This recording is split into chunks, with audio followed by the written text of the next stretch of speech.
담배를 끊고 폐암에 많이 걸려. 이래서 또 안 끊으려고. 아니, 그게 왜 그러냐면 술과 담배 중에 하나는 포기를 못 하겠다. 목숨을 포기하셔야죠.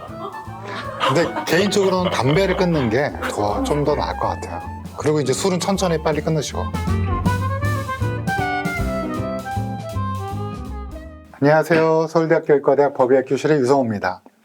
지난 시간에 제가 암에 대해서 잠깐 말씀드렸는데 오늘은 전문가를 모시고 좀 더 자세히 이야기를 좀 해보려고 합니다. 그래서 이제 모신 분이 암을 치료하는 의사로 20년간 서울대학교 병원 종양내과에서 근무하고 계시는 김범석 교수님을 어렵게 모셨습니다. 안녕하세요. 네, 안녕하세요. 김범석입니다. 네, 사실은 저희가 이제 지난주 일요일 날, 그러니까 지금 저희가 찍고 있는 며칠 전에 일본의 오사카에 있는 공항에서 우연히 만났어요. 원래 네. 오늘 계획이 돼 있었는데 이것도 굉장히 또 특별한 만남이다. 왜냐하면 김범석 교수님이 정말 일을 많이 하는 교수님이세요. 저희 병원에서 뭐 인문사회의학 강의도 하시고 네. 그다음에 이제 당직도 쓰셔야 되고 여러분 다 아시겠지만 요즘에 교수님들이 당직을 서요. 그래서 또 당직도 좀 편한 과가 있는데 또 여기는 혈액종양내과이시고 또 이 책을 보시면 처음에 1년차 때 첫날 3장인가요? 3장의 네. 이렇게 사망진단서를 작성하실 정도로 내과가 특히 혈액종양내과 힘든데 그 바쁜 와중에 또 책까지 내셔갖고 제가 또 이 책을 읽어보니까 너무너무 훌륭하고 그래서 오늘 모셨습니다.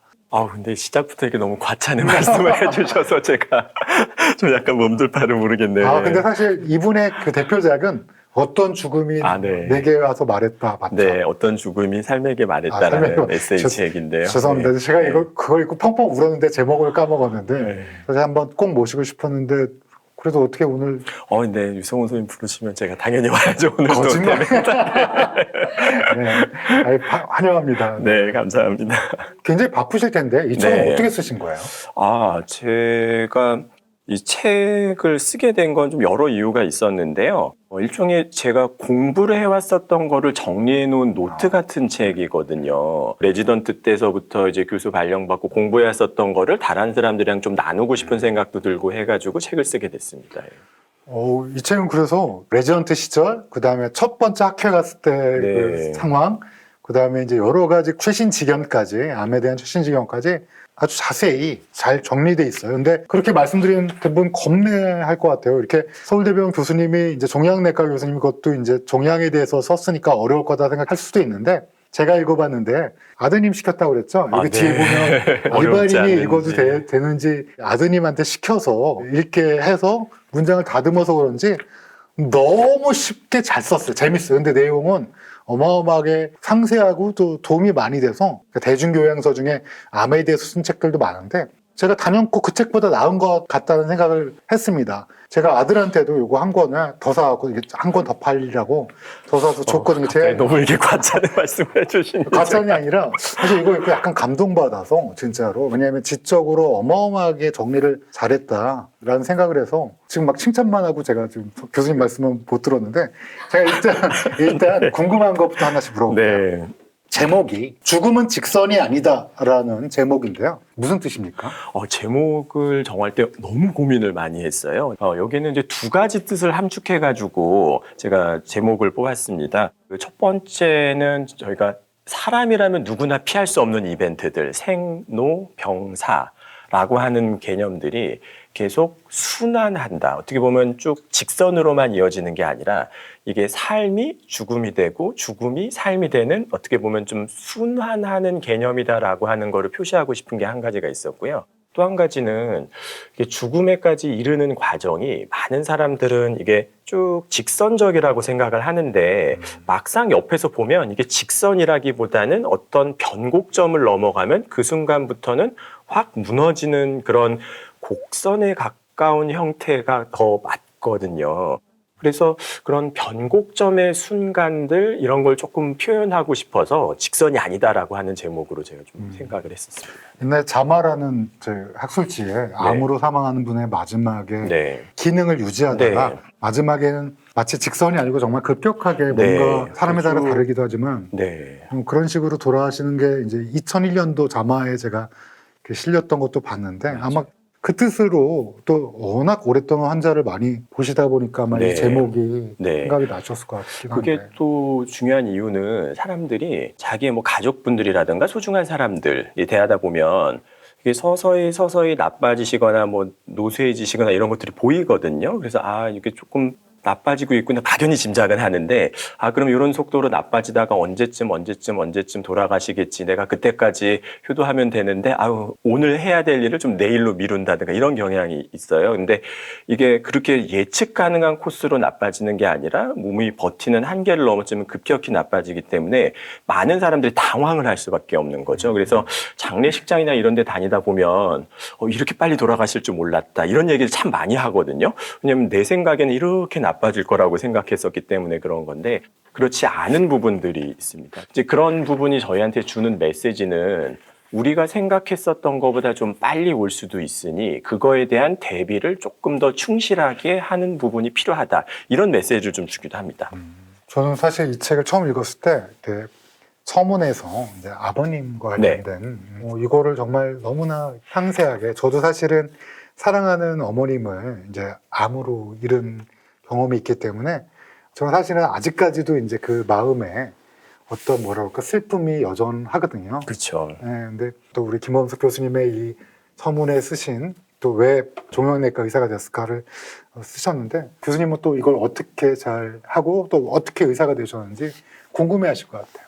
그러니까 제가 원래는 저는 공대를 다녔었어요. 그러다가 이제 의대를 가야겠다고 이제 다시 마음을 먹게 된 계기 중에 하나가 아버님의 죽음이었었는데 어떻게 보면 제 인생의 경로를 바꾸게 되고 의과대학 들어와서도 내내 종양내과를 좀 하고 싶다. 암에 대해서 공부하고 치료하는 의사가 되고 싶다. 이런 생각을 학생 때서부터 계속 했었고요. 그런 뭐 개인적인 경험들도 있고 꾸준히 계속 환자들을 봐오면서 그 환자분들이 저한테 계속 내주는 숙제, 전하는 메시지 같은 것들이 계속 있거든요. 그래서 그런 부분들이 계속 저를 좀 만들어 나가는 것 같아요. 네. 처음 네. 혈액종양내과에 공부를 하시고 교수님 되실 때는 포부가 크잖아요. 근데 제가 이 책을 쭉 읽다 보니까 또 느끼시는 게 매해 달라지고 지금 또 느끼시는 게 다르다라는 글을 뒤에서 읽었거든요. 네.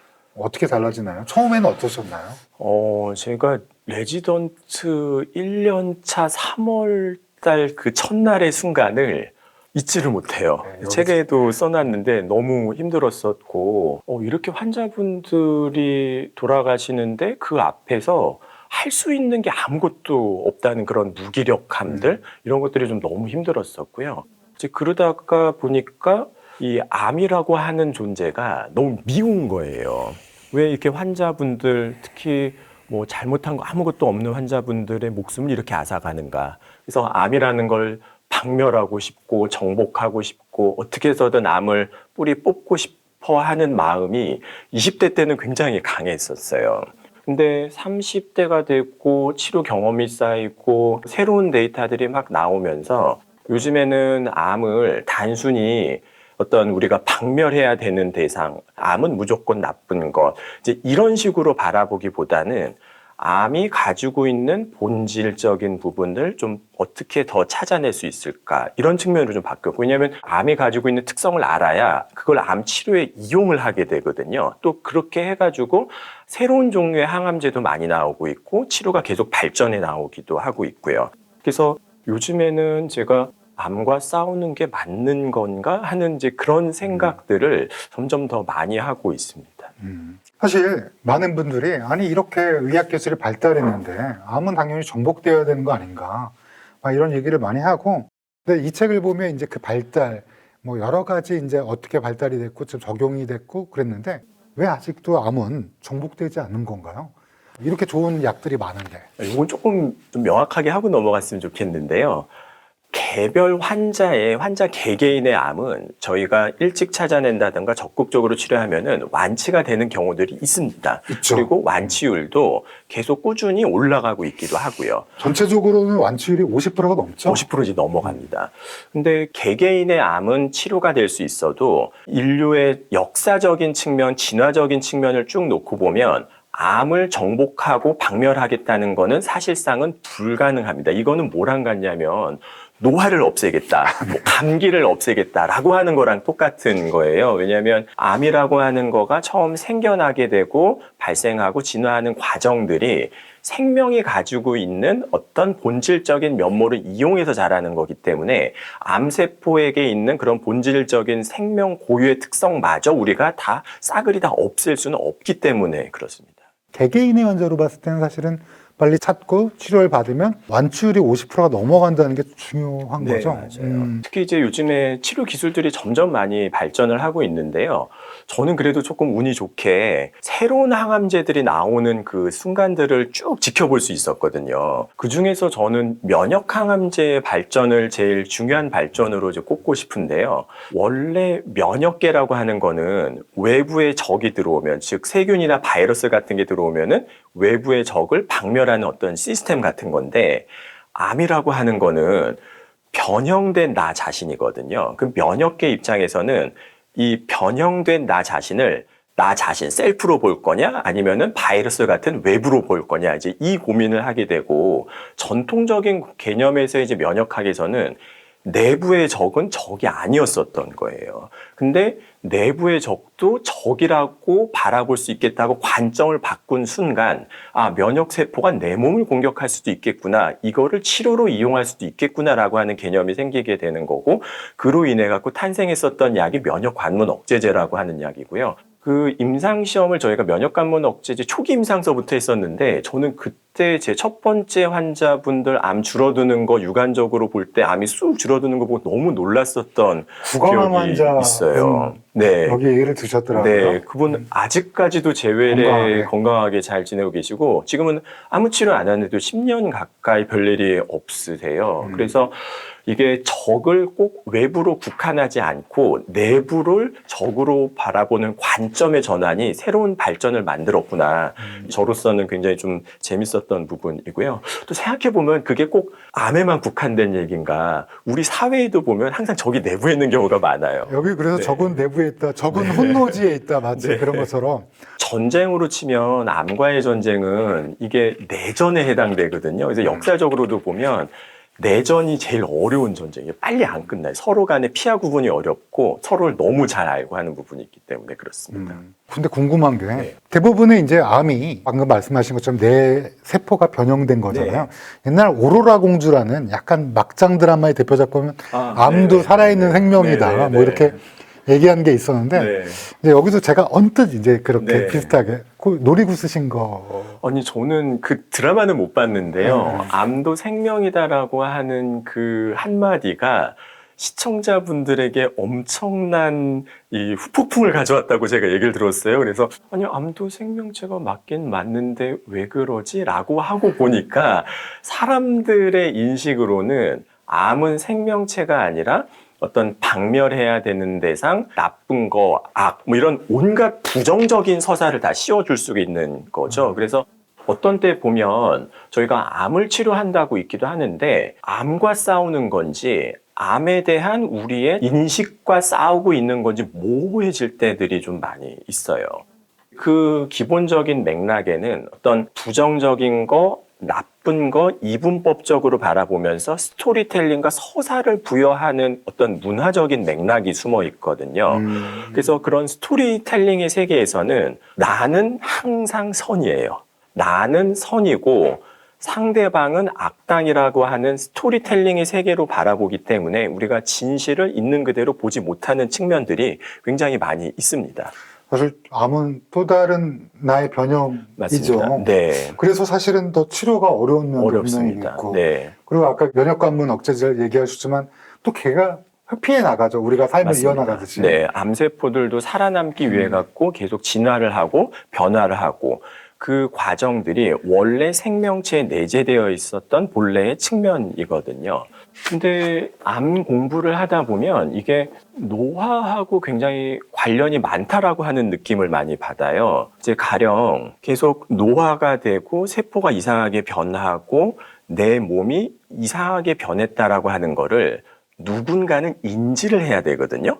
근데 다행히 우리 몸의 T세포라든가 면역세포가 그걸 좀 인지해서 이 세포는 뭐가 좀 이상하다. 이 세포는 정상이라고 보기 어렵다 그러면 비록 내 몸에서 만들어진 내 세포지만 그 이상해진 세포를 공격을 해서 없애기도 합니다. 그래서 암이라고 하는 암세포가 꾸준히 만들어지고 있지만 우리가 암에 안 걸리고 잘 살아올 수 있는 이유 중에 하나가 면역세포들이 이상한 세포들을 공격하기 때문에 그래요.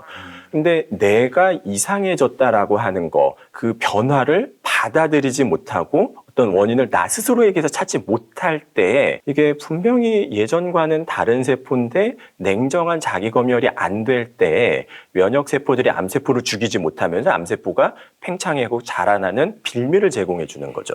그게 이제 노화가 되면서 면역세포들도 조금씩 방어력, 자기 검열 능력이 경멸력이 떨어지는 거죠. 네. 그래서 이제 노화라고 하는 것도 참 여러 측면에서 이야기할 수 있는데요. 노화라는 거를 어떻게 정의 내릴 거냐 이거서부터가 좀 논란이 많은데 미측에서 그래서 노화에 대해서도 꽤 네. 많이 할애하고 있어요. 네. 그래서 저는 노화라는 거 이렇게 생각하거든요. 내 몸이 예전 같지 않은 거. 왜냐면 우리 몸의 세포들은 끊임없이 만들어지고 없어지고 만들어지고 없어지고를 계속 되풀이하다 보니까 세포들이 가지고 있는 DNA가 계속 변할 수밖에 없고 그러다 보면 원래 설계도 DNA와는 다른 DNA를 바탕으로 만들어지는 세포군이 증식을 할 수밖에 없거든요. 그렇죠. 그러면은 암은 아니더라도 분명히 이상한 단계의 세포들은 있을 거고 그러다 보면 그 세포들이 기능이 떨어질 수밖에 없는 거고 그래서 내 몸의 기능이 예전 같지 않고 떨어지면 우리가 그걸 노화라고 부를 수가 있는 거거든요. 그렇죠. 우리가 원래 가지고 태어난 줄기세포가 점점 숫자도 계속 줄고 줄고 변화하고 또 이상한 애들 만들어내기도 하고. 맞아요. 사실 지금도 우리 몸속에는 많이 생기죠. 뭔가가. 많이 생기고 수백 개가 없어지고 생기고. 그렇습니다. 네. 그래서 세포 수준에서 보면 우리는 계속 시시각각 태어나고 시시각각 죽어가고 있다고 볼 수가 있는 거거든요. 그래서 테세우스의 배 네. 예를 딱 드셨는데 7년에 한 번씩 이제 우리 몸이 물론 이제 심장세포랑 뇌세포는 뭐 확 일부 바뀌지 아닌 일이 않지만 있습니다. 네. 우리 몸이 거의 체인지가 되는 7년마다 다시 태어나는 네. 거예요. 그러면은 이제 여기에서 7년 전의 내 몸하고 지금의 내 몸이 같은 내 몸인가라고 하는 이제 질문을 마주하게 되죠. 이제 가령 어렸을 때 몸무게가 3kg밖에 안 나던 깐난쟁이 사진을 보면서 이거 나야 이렇게 이야기를 하는데 몸이 이렇게 다른데 이게 동일인인가? 라고 하는 그 질문은 굉장히 어려운 질문이거든요. 근데 우리 몸의 면역세포라든가 이런 세포들도 그런 질문을 끊임없이 아마 받을 겁니다. 그래서 노화를 예방하는 방법들이 가만 놓고 보면 그런 변화가 좀 덜 오도록 내지는 천천히 오도록 만드는 방법들이고 노화를 예방하는 방법들이랑 암을 예방하는 방법들이 거의 비슷합니다. 요즘에 우리 정의원 정의원 선생님. 네. 교수님의 저속노화가 사실은 암을 예방하는 거랑 거의 비슷해요. 근데 얘기 들어보면 아주 대단한 것들이 아니에요. 그렇죠. 암 예방법들이라는 게 식사 너무나 중요하고요. 그다음에 술, 담배 안 하는 거 모든 사람이 알지만 아무도 안 하는 거 너무나 중요하고 그다음에 운동만 열심히 규칙적으로 하더라도 암 발생률을 20% 같이 20%. 낮출 수 있다는 논문들은 너무나 많거든요. 논문마다 조금씩 퍼센티지 차이는 있는데 규칙적인 운동은 이래저래 너무나 좋습니다. 근데 우리는 아무도 안 하고 있는 게 문제인 거예요. 지금 김범수 교수님 말씀하신 게 사실 혈액종양내과 교수가 추천하는 가장 간단하고 쉬운 방법이죠. 뭐 먹고 막 이런 거 소용없나요? 뭐 누가 뭘 먹으라 막 이렇게 맨날 아침마다 거기에 대해서 너무 불만이 많아요. 제가 한번 가서 얘기했는데 뭘 좋은 거를 하는 것보다 나쁜 거 한 가지 안 하는 게 훨씬 더 중요한 거거든요. 맞아요. 그래서 저는 담배를 너무너무 싫어하는 사람인데 담배만 끊어도 너무 건강해질 수가 있거든요. 선생님 주 진료 과목 중에 하나가 폐암 아닌가요? 네. 그래서 제가 폐암, 두경부암, 식도암 이런 병을 보다 보니까 하도 담배를 피우시는 분들 많이 봐서 제가 좀 그런 걸 수도 있는데 또 술은 또 식도암이랑 또 연관이 네. 또 술을 끊으라고 이야기를 해도 잘 안 끊으시니까 좀 너무 속상할 때가 많이 있습니다. 네. 지금 얘기하신 거 술, 담배, 진짜 음식을 먹고 채소 맛 좀 섞어서 왜냐면 음식이라고 하는 거는 먹어서 내 몸의 일부가 되는 거거든요. 근데 내 몸을 이루는 거에 이렇게 해롭고 안 좋은 거 이렇게 들이부어도 되는 건가? 만약에 제가 위벽을 이루는 세포라면 나는 되게 힘들 것 같아요. 내 주인이 자꾸 이상한 거 몸에 안 좋은 거 발암물질 섞인 거 계속 들이붓고 있고 나는 어떻게 저항할 방법도 없는데 이게 몇십 년간 쌓이면 그게 다 암으로 바뀌게 되는 거거든요. 그리고 나가서 운동해라. 네, 운동도 너무 중요한데 너무 안 하죠. 제가 운동에 대해서 너무 이렇게 자신 있게 말씀드린 이유는 저는 운동 열심히 해요. 하시죠. 네. 네. 그래도 의사들 중에서도 운동 안 하면서 운동하라는 의사들도 많이 있거든요. 제가 해보니까 좋은 건데 참 그렇습니다. 네. 이게 이제 저희가 그럼에도 불구하고 이제 좋은 걸 먹고 저속 노화를 한다고 그래도 사실 아까 말씀하신 것처럼 노화가 진행되면서 암은 생길 수밖에 없는 거네요. 아, 그 부분이 좀 어려워요. 이게 제가 말씀드리는 거는 암에 걸릴 수 있는 확률을 분명히 낮출 수 있다라고 하는 거지, 암에 걸릴 수 있는 확률을 제로로 완벽하게 없앨 수 있다라는 얘기는 아니거든요. 왜냐하면 어쩔 수 없이 노화 때문에 생기는 거니까. 그렇죠. 어쩔 수 없는 불행이라고 하는 게 우리 인생에는 분명히 있거든요. 암에 대한 거를 저희가 연구를 할 때 암에 대한 키워드를 4가지를 보통 이야기를 하는데요. 첫 번째는 유전이라고 하는 키워드를 뽑고요. 두 번째는 진화라고 하는 키워드를 뽑고, 세 번째로는 환경이라고 하는 키워드를 꼽아요. 암세포도 환경과 어떻게 상호작용을 하느냐에 따라서 더 잘 자라기도 하고 못 자라기도 하고 그러거든요. 그다음에 마지막으로 꼽는 키워드가 바로 우연이라는 키워드입니다. 그래서 예전에 사이언스지에 나왔었던 논문 이런 것들이 제목이 아예 배드럭, 불운, 암은 불운의 결과인가 뭐 이런 논문들도 있을 정도인데요. 란셋에서도 비슷한 논문 이거는데 네. 운이다.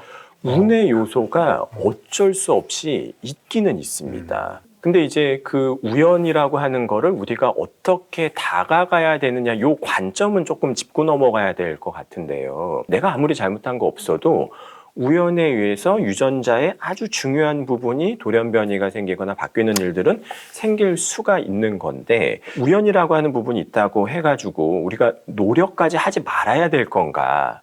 이거는 좀 다른 문제인 것 같아요. 그렇네요. 열심히 하고 자기 관리를 한 다음에 좋은 결과가 있기를 바라는 건데, 설령 우리의 뜻과 무관하게 우연히 안 좋은 일이 생길 수도 있다라고 하는 거를 일정 부분은 받아들일 수도 있어야 되는, 이게 되게 어려운 거예요. 그러니까 암에 걸리신 분들 중에서 특히 술, 담배 안 하시는 분들은 암에 걸리고 나서 굉장히 억울해 하시는 경우들을 저희는 많이 보거든요. 나는 잘못한 것도 없는데 왜 이런 몹쓸병에 걸리냐라고 하는 부분, 그런 걸 좀 받아들이기 어려운 부분들이 있습니다.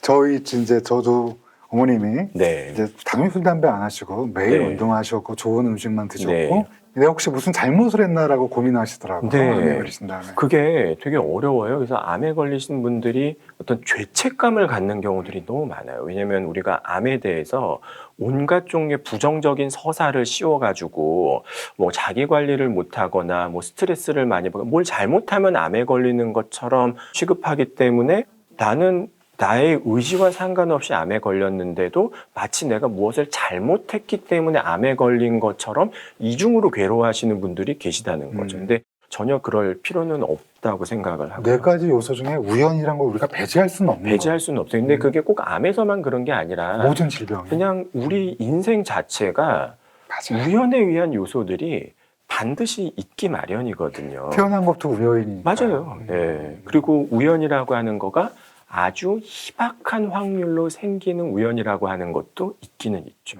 제가 사실 이 책을 읽으면서 암이 언제 생기고 그게 얼마나 시간이 지나야지 의사가 확인을 하고 뭐 어떻게 잘못되나 뭐 이런 것들에 대해서 여기 책에서 어떻게 돼 있나 그 자세히 읽어봤는데 너무 잘 쓰셨어요. 그래서 예를 들면 이런 겁니다. 나는 1년마다 뭔가 검진을 받는데 1년 전에 의사가 괜찮다라고 네. 그랬는데 갑자기 4기가 돼서 나타났다. 그런 경우도 있죠. 뭐 의사가 아마 오진했을 거다라는 부터 네. 이거 난 너무 억울하다. 왜 네. 그러냐. 난 네. 이렇게 될 수 있는데 맞아요. 여기에는 그 메커니즘 사실은 정답은 모른다. 모르는 부분이 아직 많긴 합니다. 안 걸리면은 제일 좋기는 하는데요. 우리가 어쩔 수 없이 걸리는 암도 있기는 있거든요.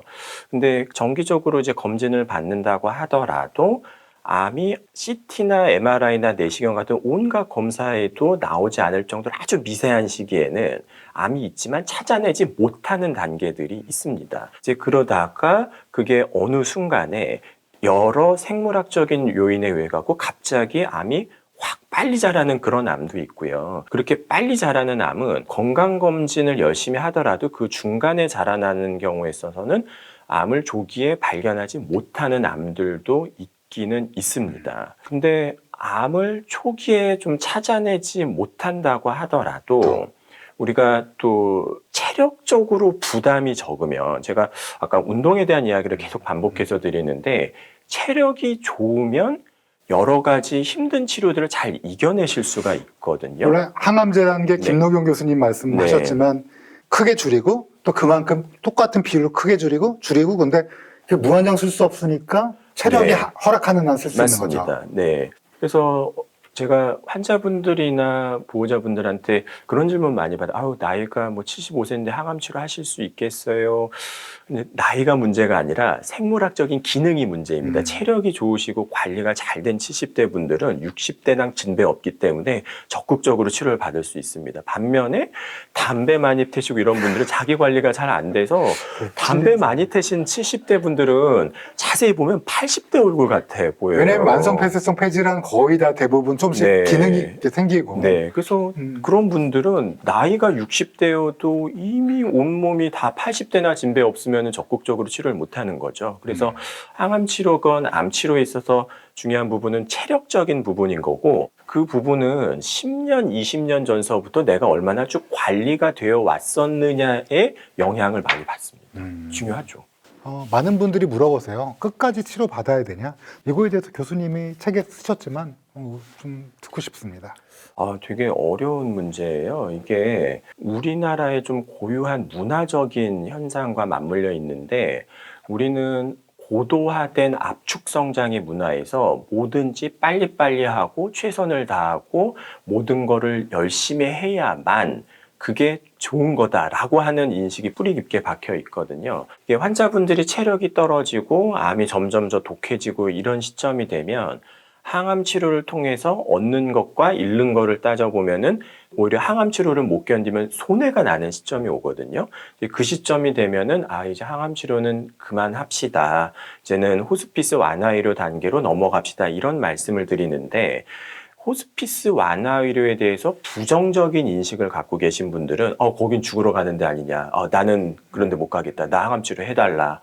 그래서 우리나라가 전 세계에서 압도적으로 정말 돌아가시기 직전까지 힘든 항암 치료를 하는 대표적인 나라인 거고, 또 그렇게 힘들게 돌아가시는 모습을 보면 유가족들이나 자식들 보기에는 암에 걸리면 이렇게 힘든 거구나. 그러면서 더 공포를 갖게 되고 죽음을 더 두려워하게 되는 악순환이 반복되는 측면이 있습니다. 그래서 항암 치료도 결국 손익분기점을 따져서 어느 시점에서 중단할 건가, 이제 이게 굉장히 중요한 이슈가 되고, 그 이유 중에 하나는 그러면 항암 치료가 중단된다고 하더라도 남은 삶을 얼마나 평온하고 아름답게 잘 마무리할 수 있겠느냐, 이제 이 부분에 대한 이제 치료가 중요하기 때문에. 내가 항암 치료를 그만두기까지 그 간격, 여기에 그림도 자세히 그려져 있는데, 그때 기능이 너무 악화돼서 더 괴로울 수도 있는. 네, 맞아요.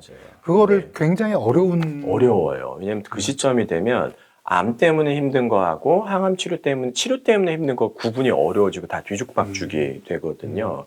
그래서 그거를 잘 받아들이지 못하는 가족분들은 이거 뭐 수술하다 나빠진 거야, 뭐 항암 치료하다 나빠진 거야, 이렇게 이해하시는 경우도 있는데, 암이 나빠지는 것 자체 때문에 오는 고통도 우리가 무시를 할 수 없는 부분인 거죠. 그래서 암은 암대로 어쩔 수 없다 치더라도 사람을 편안하게 만들자라고 하는 게 호스피스 완화의료가 가지고 있는 철학인 건데요. 제가 어디서 이런 이야기를 하면 꼭 밑에 댓글 다시는 분들이 있어요. 우리 그렇죠. 어머니 뭐 호스피스 병원 가셨는데 거기서도 뭐 통증 조절 제대로 안 되고 힘들게 돌아가셨다, 이런 얘기들 많이 하시는데요. 거기에 대해서는 제가 이렇게 말씀드리고 싶어요. 암으로 인해서 극심한 고통이 있는 경우는 있거든요. 근데 통증을 적극적으로 조절해주는 호스피스 병원에서도 그 정도로 고통스럽게 돌아가셨다면, 만약에 호스피스 병원에 안 계셨으면 얼마나 더 고통스러우셨었겠어요. 근데 이제 그런 것들이 너무나 남은 가족들한테는 씻을 수 없는 마음의 상처가 되기 때문에 그런 말씀들을 하시는 거 아닌가 싶고, 결국에는 남은 삶이 어떻게 될지 우리가 모르는 부분들이 있지만 그 삶을 잘 살아내고 우리에게 주어지는 하루하루를 소중하게 잘 하시는 분들이 마지막에 돌아가실 때도 편안하게 돌아가시는 모습들을 저는 많이 봤습니다. 또 이 책에서 저는 그 교수님이 쓰신 것 중에 생각보다 빨리 돌아가신 분들의 가족은 오히려 교수님께 감사의 표시나 네. 인사를 드리러 온다는데, 잘 치료받다가 돌아가신 조금 기대보다 더 하신 네. 분들이 오히려 더 섭섭해 하신다는. 그런 경우들도 많이 있어요. 왜냐면 이게 죽음이라고 하는 게 내가 한 번도 겪어본 적이 없는 이벤트인 거예요. 얘기해 줄 수도 없고요. 얘기해 줄 수도 없는 거고. 그래서 저희가 보기에는 항암 치료가 잘 돼서 항암 약 때문에 오래 사시고 계시는 분들도 그분들은 돌아가신 적이 없기 때문에 나는 그냥 당연히 살아있는 건데 항암 치료를 맞을 뿐이다. 이렇게 생각하시는 경향들이 많이 있고 그게 틀렸다는 얘기가 아닙니다. 선우가 바뀐 거군요. 근데 항암 우리가- 치료를 받음으로써 사는 거일 수도 그쵸. 있는데. 근데 사람의 경험이라고 하는 거를 통해서 우리가 인지하는 것이 대부분이기 때문에 우리가 겪어보지 못했었던 죽음을 실체적으로 미리 파악할 수 있는 방법이 없다는 근본적인 모순을 갖게 될 수밖에 없는 거죠. 저는 사실 혈액종양내과는 학생일 때 한 번도 생각해 본 적은 없거든요. 네. 근데 김노경 선생님 너무 멋있었습니다. 너무 스승님인 멋있었습니다. 김노경 교수님이란 분은 일제시대의 지식인처럼 잘생기셨어요. 거기다가 헌칠하신 데다가 또 너무 말씀도 잘하시고 은사님이시죠, 김노경 네, 선생님. 네. 근데 사실은 나랑은 상관없는 과라는 생각을 했는데 지금와 돌이켜보니까 사실은 제가 두려워했던 것 같아요. 혈액종양내과를 함으로써 굉장한 어떤 의사로서의 스트레스도 있을 수 있다. 전 지금도 그렇게 네. 생각해요. 네. 그래서 이제 밖에서 들으면 우리 서울대학교 병원 혈액종양내과 선생님들이 냉정하다. 그래서 여기 뭐 쓰셨지만 소선은 대학은 소선은 대학이고 대선은 비정하다. 비정하다. 너무 와닿았는데 마음을 잡기가 어려우실 것 같기도 해요. 가끔은 제가 이전에 에세이도 읽었을 때 어떻게 사시지? 막 이런 생각도 했거든요. 사실. 네. 근데 사실 저는 이게 저의 밥벌이거든요. 네, 압니다. 그래서 직업인으로서 하는 거고 저 같은 직업도 있어야지 되잖아요. 그래서 저는 죽음에 대한 게 뭐 무뎌지고 어떤 사무적으로 이런 측면이 아니라 그냥 요게 나의 직업이고 아우 내 팔짱가 보다 그냥 그러고 사는 사람인 거고요. 그런 측면에서 제가 이렇게 다른 사람분들 어떻게 사시는가를 쭉 보면 오히려 제가 볼 때는 법의학 하시는 분들이 더 힘드실 것 같은데 왜냐면 제 법의학 수업 시간에 시체 사진들 이렇게 보여주시는 거 보면 저는 뭐 점심 못 먹고 막 그랬거든요. 아 그래요? 그게 모든 사람들은 그 나름대로 각자의 고민이 다 있는 거고 어떤 특정 직업군만 더 힘들고 덜 힘들고 이런 거는 저는 없는 것 같아요. 모든 사람은 다 자기가 힘든 건 것 같기도 하고 그래요. 근데 저는 종양내과하고 법의학이 좀 비슷한 측면 많다고 생각해요. 어떻게 보면 유성훈 선생님하고 저하고는 어떤 거울을 하나 두고 건너편에서 마주보고 있는 사람 같다는 생각이 들거든요. 저는 살아있는 삶 속에서 죽음을 향해 가는 과정을 보는 사람이고 법의학 하시는 유 교수님은 이미 돌아가신 분을 거꾸로 추적해갖고 죽음의 이벤트를 바라보는 시각이고 서로 다른 두 사람이 다른 시각에서 보지만 죽음이라고 하는 그 이벤트에서 결국에는 하나로 만나는 학문이 법의학하고 종양내과가 아닌가 저는 그런 생각을 하거든요. 그래서 법의학 하시는 분들 뵐 때마다 어떻게 보면은 저랑은 다른 측면에서 바라보는 죽음들이 저한테 되게 많이 도움이 됐습니다. 그래서 여기 제가 혈액종양내과 선생님이 죽음을 어떻게 바라보는가를 늘 궁금했는데 여기 보면 죽음에 대해서 본인의 생각을 좀 많이 써주셨는데 되게 감동적이었어요. 그리고 불교 쪽에 가까우신 거죠? 네. 그래서 이게 순환한다라는 느낌이 굉장히 많이 들었고 잠깐만 그 죽음관에 대해서 조금 말씀해 주시겠어요?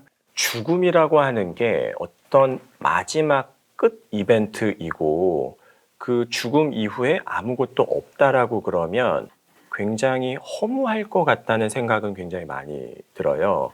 죽는다고 모든 것이 끝난다는 그 사실 자체가 사는 데에는 별 도움이 안 된다라고 하는 이야기는 분명하게 말씀드릴 수 있을 것 같고요. 또 죽음이라고 하는 거가 삶하고 맞물려 있다 보니까 가령 우리 몸에서도 시시각각 세포들이 태어나고 시시각각 죽어가듯이 또 어떤 죽음이 있었기 때문에 그 빈자리를 채울 수 있는 삶이 태어날 수 있었던 것처럼 삶과 죽음은 끊임없이 반복이 되고 순환을 하고 다 동전의 양면 같지만 하나의 동전 그 자체였었던 거 아닌가. 저는 그런 생각을 많이 하고 있습니다. 그 얘기를 듣고 싶었습니다, 선생님한테. 여기에는 사실 암에 대해서 어떤 치료가 미래에는 어떻게 이루어질 건가에 네. 대해서도 쓰셨더라고요. 네. 그렇다면 미래 전략은 어떻게 되는 건가요? 저는 단연코 예방이 중요하다고 생각을 해요.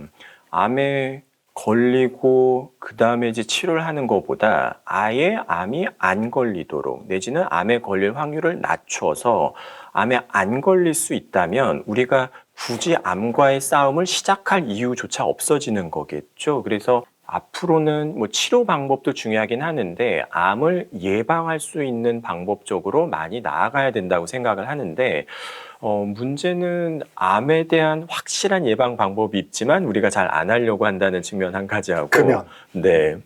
암의 예방에 대한 연구들이 하기가 좀 어렵습니다. 왜냐면 이거는 뭐 몇십 년간에 걸쳐서 이루어져야 되는데 암 연구한다고 그러면은 저희 예방의학과 교수님 얘기 들으면 연구비 자체를 아예 안 준다고 그러더라고요. 새로운 표적 항암제가 나왔다 그러면 모든 사람들이 막 박수치고 뭐 제약회사도 좋고 뭐 주식도 오르고 뉴스에도 나오고 환자들도 좋고 이렇게 좋은 이벤트들을 장식을 하지만 암이 예방되는 이벤트에 대해서는 우리가 너무나 무관심해요. 왜냐하면 내가 담배를 안 폈기 때문에 암이 예방되고 있는 건지 아니면 나는 원래 암에 안 걸리고 있는 건데 그저 담배를 안 핀 건지 이거를 구분하기가 좀 어렵거든요. 근데 이제 저 같은 경우는 저희 아버지가 굉장히 꼴초셨어요. 그래서 담배를 많이 태셨었고 그거로 인해 갖고 제 나이 때 암에 걸리셨던 거를 봤었고 유전적으로 판박이인 나는 담배를 지금 하나도 안 피거든요. 저는 다행히 아직까지 폐암에 걸리지는 않았습니다. 그래서 나는 담배를 안 폈기 때문에 분명히 폐암에 안 걸렸나 보다. 요런 정도 추론은 하면서 지내고 있는 거거든요. 그래서 예방의 효과를 보려면 주변을 조금 자세하게 관찰해 보실 필요가 있다고 생각을 해요. 왜냐하면 주변에 보면 사실 말을 안 해서 그렇지 암 환자 너무 많아요. 근데 관심이 없으면 주변에 암 환자가 없는 것처럼 보이는 거거든요. 암 환자가 없는 게 아니라 내가 관심이 없기 때문에 그냥 무심히 지나가는 것들일 뿐인 거고요. 암에 걸린 분들 중에서는 도움이 필요하신 분들도 많거든요. 근데 그분들을 조금 도와주다 보면 그분들도 좋고 나도 도움을 주다 보면은 배우는 것들이 있기 때문에 서로 좋은 부분들이 있는데요. 우리는 암 환자분들을 보면 타자화시키고 낙인을 찍어버리는 경향이 있어요. 나는 건강한 사람이고 너는 뭘 잘못했으니까 암에 걸렸겠지. 그러니까 홍삼 먹어라 이런 충고를 나는 너한테 할 수 있어. 이러면서 환자분들이 상처받는 경우들이 너무 많거든요. 그래서 조금 암에 대해서 너무 남의 일 취급하지 말고 나도 언젠가는 생길 수 있는 일이구나라고 하는 관점의 전환을 가지면 생각보다 많은 교훈들을 얻을 수가 있고 그로 인해서 본인의 건강에 큰 혜택을 볼 거라고 생각합니다. 만약에 암이 걸릴 수도 있잖아요. 우연이라는 것 네. 때문에. 그렇다면 혈액종양내과 네. 선생님으로서 네. 지금 여러 가지 약제가 세 종류의 네, 약제가 네. 개발되어 있잖아요. 네. 또다시 개발될 만한 약제가 있나요? 후보분들이? 앞으로 좀 좋은 약들이 많이 나올 거라고 생각하고 있는데요. 면역관문 억제제 이후로 다음에는 이런 종류의 약이 아주 유망하구나라고 하는 게 아직까지는 잘 보이지는 그렇죠. 않고 있어요. 근데 또 내년이든 내후년이든 수많은 사람들이 연구를 하고 있기 때문에 연구 결과들이 쌓이면 어떤 변곡점과 임계점을 넘어서면서 또 다른 좋은 약이 확 나오지 않을까 그런 생각을 하고 있습니다. 지금까지 저희가 가지고 있는 세 가지 종류의 약물로 50%가 넘는 사람들이 완치가 되는 거고 그렇죠? 약하고 수술, 방사선 다 합쳐갖고 그래서 수술, 조기검진 방사선, 합쳐서. 항암약물 네. 이 세 가지를 그다음에 가지고 조기검진까지. 조기검진까지 네. 그래서 50%가 넘는 분들이 실제 암이 진단받아도 완치가 되는 네. 거고 나머지 분들은 암과 함께 안타깝게도 네, 돌아가시겠지만 네. 그동안에 이제 그런 기능을 조금 더 오랫동안 유지하고 조금 더 그렇죠. 통증을 줄여주는 걸로 자신의 삶을 조금 네. 더 압축적이지만 더 충실하게 보낼 수 있게 하는 네. 거고요. 어떻게 하면 암이 걸리는지 또 암에 안 걸리려면 어떻게 해야 되는지에 대한 내용들이 이 책에 좀 여러 가지가 실려 있긴 해요. 이 책은 어떤 사람들이 읽으면 좋을까요? 일단은 제가 항상 의대생들은 읽으면 좋아요. 그리고 이제 의사도 혈액종양내과 아니면 잘 몰라요. 물론 경험이 생기면 알거든요. 이제 지인이 아프거나 가족이 아프면 막 연구하고 막 이러다 보니까 막 공부하게 되는데 그러지 않으면 잘 모르니까 그러니까 의료 관련 쪽에 있는 분들 중에 혈액종양내과가 아닌 분들은 저는 이 책 정말 추천합니다. 아주 자세히 잘 돼 있고요. 너무 책 광고 하시는 것 같아요. 제가 막. 아니 괜찮아요. 제가 책 광고 하고 싶어서 하는 겁니다. 네. 그게 무슨 뭐 뒷광고 논란 막 이런 거 있는 거 아니에요? 그다음에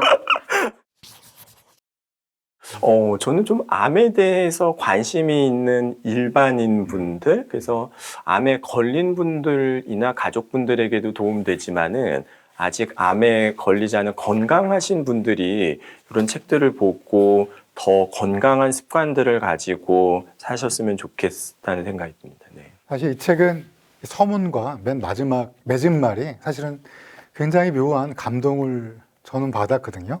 예전에 아버님이 등을 밀어주신다고 할 때 도망다니셨죠, 사춘기 때문에. 네. 근데 지금은 똑같은 아들을 두셔갖고 등을 밀어준다니까 그 나이가 됐죠. 또 네. 도망다니죠, 아들이. 저도 그랬어요. 그래요. 네. 그래서 그거 읽으면서 참 저도 참 많은 생각을 하게 됐고요. 저도 이제 그런 경험이 있기 때문에 선생님 되게 따뜻한 마음을 가지고 있고 밥벌이지만 그 마음속에는 따뜻한 마음 또 환자를 위한 마음이 있구나라는 생각을 했습니다. 오늘 출연하신 소감은 네. 어떠십니까? 오늘 너무 불러주셔가지고 이렇게 얘기 나눌 수 있었고 너무 좋았고요. 제가 학교에서도 가끔 뵙지만 이렇게 해서 뵈니까 또 느낌이 많이 다른 것 같고 오늘 어쨌든 좋은 자리에 불러주셔가지고 감사합니다. 네. 저도 좋은 책 읽어서 참 즐거웠고요. 이 책에 있는 내용 제가 가끔 써먹어도 되죠? 네네네. 네, 앞으로도 많이 네. 또 참고를 하겠습니다. 네. 저희 아버지가 이제 구강암으로 돌아가셨는데 수술받고 네. 그때 이제 서울 병원을 막 알아보다가 서울대는 이제 교수님을 만나기까지가 2달이 걸린다는 거예요. 그때 가장 빠른 이제 병원에 가서 했거든요. 근데 이제 결과적으로 돌아가셨는데 되게 이게 후회가 좀 되는 거예요. 그런 결정에서. 좀 서울대학교 병원에서 받았으면 결과가 달라졌을까 아니냐? 좀 더 기다렸다가 뭔가 더 좋은 의사 선생님을 만나서 수술이 더 잘 됐을 수도 있었을까라는 생각이 들어가지고 제가 이건 지금 두 가지 좀 나눠서 말씀드려야 될 것 같은데 지방에 계신 분들이 그 질문을 되게 많이 하세요. 그러니까 지방에 있는 국립대학들 병원이라던가 수준이 떨어지진 않거든요. 근데 똑같은 치료를 해도 서울대병원에서 치료받다 돌아가시면 아유 오죽 병이 뭐 심각했으면 서울대병원에서 했는데 안 됐겠어 이렇게 되는 거고 똑같은 상황에서 대구에 있는 어떤 병원에서 한다 그러면 거기는 사람 죽이는 병원이야 거기 서울 갔어야 돼 이렇게 되거든요. 그래서 특히 항암제 같은 경우는 이게 프로토콜이 딱딱 표준화가 되어 있어요. 그래서 어느 병원에서 하나 큰 차이는 없다고 저희는 말씀을 드리는데 그거를 해석하는 사람들의 반응들이 다 제각각인 거예요. 그래서 어떤 분들은 아유 저 의사 말은 그렇게 해도 자기가 아프면은 자기 가족은 서울대병원으로 갈 걸 뭐 이렇게 좀 삐딱하게 보시는 분도 있고 그래서 사회적인 불신하고 맞닿아 있는 부분이 좀 있습니다. 근데 그게 실제로는 의료 현장에서는 굉장히 부정적인 영향으로 되는 게 지방에 있는 병원들에서 할 수 있는 치료를 다 서울에서 하다 보니까 서울의 큰 병원들은 환자가 너무 많아갖고 병원이 시스템이 안 돌아가고 지방에서는 환자가 없으니까 그게 유지가 안 되는 거예요. 그래서 지방 병원도 망하고 서울 병원도 망하고 있는 게 지금 우리나라 현실인 거예요. 그래서 지방 의료도 그렇게 수준이 떨어지는 의료가 아니다. 이제 그 이야기를 하나 좀 드리고요. 근데 두 번째는 이게 그때 이렇게 했으면은 어땠을까라고 하는 그 과거의 일이 지금 현재를 괴롭히고 있는 거거든요. 그래서 과거, 현재, 미래 어떤 이제 시간의 흐름을 놓고 보면 마음이 딱 현재에 있는 게 제일 행복해요. 근데 많은 사람들이 과거에서 살고 있는 사람이 너무 많아요. 그런 사람들은 후회, 자책, 원망 이런 감정들을 많이 느끼게 돼 있어요. 또 마음이 미래에 가 있는 분도 있거든요. 나중에 나빠지면 어떡하나, 나중에 이렇게 되면 어떡하나, 나중에 어떡하나. 아니 그러면 그때 가서 생각하자고 치료 방법 바꾸고 뭐 이런 거 다 있다. 아무리 얘기를 해도 아니래. 자기는 그게 너무 걱정된대. 그래서 마음이 미래에 가 있으면 불안이라는 감정으로 이어져 있어요. 그래서 제가 환자분들을 잘 관찰해 보면 생각이 많은 분들 치고 행복한 사람은 나는 못 봤어요. 그래서 생각을 끊어버려라 라고 하는 이야기를 하는데 이 부정적인 감정이 탁 올라오는 거를 제어하기가 되게 어렵게 구조적으로 뇌가 그렇게 생겨 먹은 거예요. 그래서 그런 생각이 들어올 때 이 생각 자체가 나쁜 거라고 생각하고 그걸 또 억누르시면 안 되고요. 아, 나한테서 그런 감정이 떠오르는구나. 그래서 그걸 자꾸 알아차리는 것만으로도 감정이 많이 순화가 됩니다. 책에 DNA 복제가 네. 완벽하지 않다고 하셨잖아요. 네. 뭔가 암 치료에 그런 복제 기술을 이용할 수는 없는 거예요, DNA 복제? 그거 조금 어려운 문제인데요. 현재 기술로는 좀 어렵습니다. 근데 그 비슷한 사례가 어떤 게 있었냐면 백혈병 같은 경우는 자가조혈모세포 이식이라고 하는 걸 하거든요. 그래서 내가 백혈병에 걸려서 암을 치료하는데 그 암이 조금 남아 있을 수 있으니까 항암 치료를 세게 하고 골수를 거의 없앨 정도로, 그다음에 그렇게 하면 이제 골수가 회복이 안 되니까 내 DNA랑 유사한 다른 사람의 골수를 이제 주입하는 게 이제 타인간 조혈모세포 이식, 소위 골수 이식이라고 하는 거거든요. 근데 그게 내 유전자 타입하고 맞는 골수도 있고 안 맞는 골수도 있어요. 그래서 예전에 실제로 있었던 일인데 외국에서 딸내미가 백혈병에 걸렸는데 이 조혈모세포 이식 찾아보니까 맞는 사람이 없는 거예요. 그래서 딸을 하나 더 낳았어요. 그러면은 4분의 1의 확률로 이게 골수가 유전형이 맞을 수가 있거든요. 그럼 태어난 얘는 나는 뭔지 모르고 이제 태어났는데 나는 사실은 언니의 골수 이식을 위해 가지고 내 골수를 언니한테 주기 위해 갖고 나는 태어난 사람이 이렇게 되는 일은 있었어요. 그게 굉장히 심각한 윤리적인 전 이슈를 제기했었던 거거든요. 그래서 지금 내 DNA를 복제해 갖고 뭐 암 치료하고 있는 건 현재로서는 이용되지는 않고 있고 앞으로도 이용될 거라고 저는 생각하지는 않는데 물리적으로. 네, 비슷한 사례들이 있기는 있었다. 이 정도. 문신한 사람은 네. 림프종이라 네. 피부암에 걸릴 확률이 높아진대요. 그래요? 네, 왜 그러죠? 더 튼튼해질 것 같은데 옛날에 여기 보면 소고기 약간 상한 거 먹여갖고 암 치료하는 것처럼 면역이 강해지는 거 아니에요? 근데 문신도 좀 허가를 받고 안전하게 하는 데도 있고요.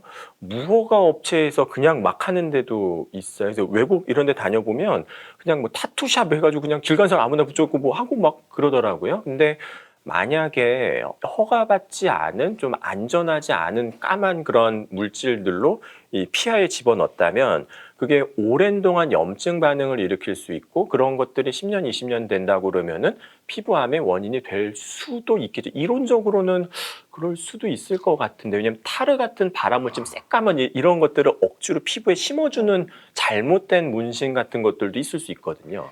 유방 보형물도 오랫동안 넣어 있으면 암의 발생 확률이 올라가요. 아니 그냥 걸린다가 아니라 그게 뭐든지 만성적인 염증이 10년, 20년 묵히면 그게 암으로 갈 확률을 다 높이는 거거든요. 이론적으로 거기 가능할 이 책 읽으면 염증과 관계도 나와요. 네. 흡연으로 인한 네. 악영향과 두 명이 피니까 끊으라고. 스트레스로 인한 맞아. 악영향 네. 중에 뭐가 네. 더 담배를 태세요? 네. 네. 근데 저희 네. 잠깐 아버지 네. 이제 원 없이 피다 가셨는데 네. 이게 구강 걸리시고 나서 그래도 담배 안 폈으면 화병으로 더 빨리 죽었을 거다 이런 말씀을 막 하셨어요. 그건 그렇게 생각하고 싶은 거겠죠. 현실과는 달리. 왜냐면 사람은 현실을 보는 게 아니에요. 세다.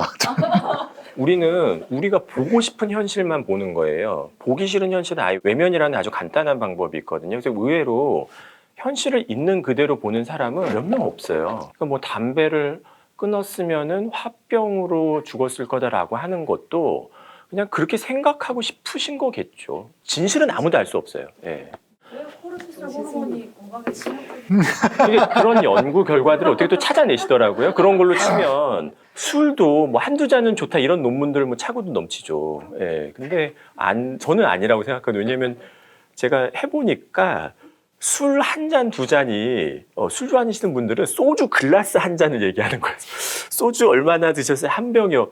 나는 요만한 한 병인 줄 알았지 대병 소주 한 병. 기준이 달라요. 자기 마음대로 해석을 하는 거예요. 그래서 뭐 두 잔은 괜찮대. 그러면서 매일 글라스 소주 두 병씩, 두 잔씩 먹고 그러면 좋을까요? 그리고 사람마다도 체질이 다 그럼. 다른데. 그리고 또 계산을 하고 있었어요, 또. 아이고. 담배는 끊는 걸로 하자고 그랬잖아요, 우리가. 운동해도 소용없으니까. 근데 그게 40 중반이 넘어가야지 티가 나요. 근데 여자분들은 피부가 너무 안 좋아지더라고. 그래서 여자 연예인들 중에서 담배 피는 여자애는 있거든요. 그 사람들은 40 넘어가면 그냥 연애생활 끝나요. 피부 때문에. 피부 너무 좋잖아요. 줄기세포 시술하자. 왜 우리 피부 자외선 안 좋으니까 막 선블록 다 그거보다 뭐 몇십 배, 몇백 배 안 좋을 거예요. 담배 자체가. 그래서 근데 피부는 겉에 보이니까 찌글찌글해지는 게 보이지만 동맥들, 혈관들 찌글찌글해지는 건 안 보이는 거잖아요. 보이는 것뿐만이 아니라 안 보이는 거에도 가속 노화가 일어나는 건데 20대 때는 몸이 버텨주기 때문에 이런 거고 한 40 중반 넘어가면 몸이 못 버텨줘요. 그리고 담배를 끊고 폐암에 많이 걸려요. 담배를 끊고 폐암에 걸린다고. 이래서 또 안 끊으려고. 아니, 근데 왜 그러냐면 담배를 쭉 피다가 한 65 이렇게 됐는데 이제 힘들어서 담배를 못 피겠다. 이젠 도저히 몸이 안 받겠다. 그리고 이제 뭐 회사도 명예퇴직하고 뭐 같이 담배 필 사람도 없고 담배나 끊어야겠다. 몸이 안 받쳐줘가지고 담배를 끊은 건데 그러고 나서 폐암이 발견되는 거죠. 왜냐면은 그 전서부터 폐암이 있었고 서서 이제 징조가 나타나기 시작됐었던 경우들이 많아서. 전자담배랑 똑같아요. 다 담배예요. 다 담배예요. 그 질문은 영원한 질문이에요. 중독에 대한 거를 끊는 방법들도 다 있는데 그거 얘기하려면 또 막 몇 시간 걸려갖고 뭐 술과 담배 중에 하나는 포기를 못 하겠다. 그럼 어떻게? 목숨을 포기하셔야죠. 근데 개인적으로는 담배를 끊는 게 좀 더 나을 것 같아요. 그리고 이제 술은 천천히 빨리 끊으시고. 예.